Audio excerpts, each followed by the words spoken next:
Where's the Kaya mo yun, Jacob. Diba? Tiwala lang. Sarili. Tiwala lang yung sarili. Ito pala ang loser's table, no? Ano guys? Handa na ba kayong matabunan ng landslide victory namin ni Kit?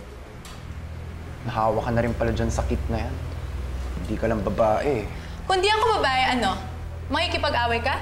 Sige, makipag-away ka. Para malaman ng buong campus na hindi lang kayo grupo ng mga magnanakaw, kundi grupo rin kayo ng mga bayolente. Rick, steady lang. Patulan. Oh, ayan na pala yung lucky charm niyo eh. Ay naku guys, ingatan niyo yung mga bags niyo.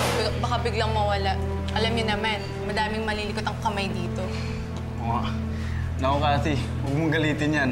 Malay mo, nakawin pa niya boto mo sa eleksyon, di ba? Oops!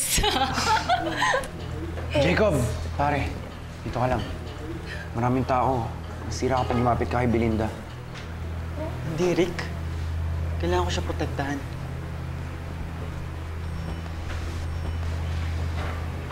Mel.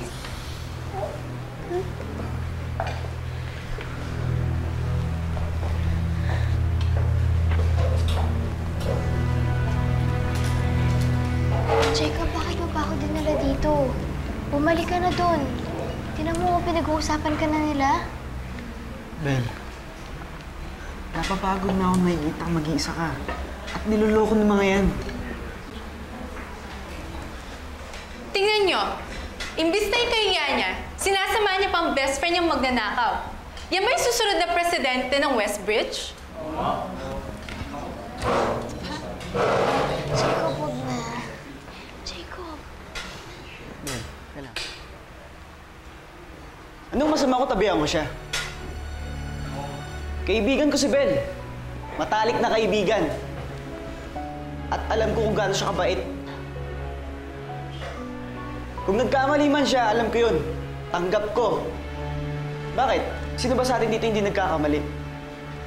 Sino ba sa atin dito yung kahit kailan walang hindi ginawa ng pinagsisihan niya? Tama. Hindi ko kinakaya si Bel. Kung meron man dapat mahiya dito, hindi si Bel yun. Kundi yung oportunistang gumagamit ng kakayahan ng iba sa kanilang pansariling interes.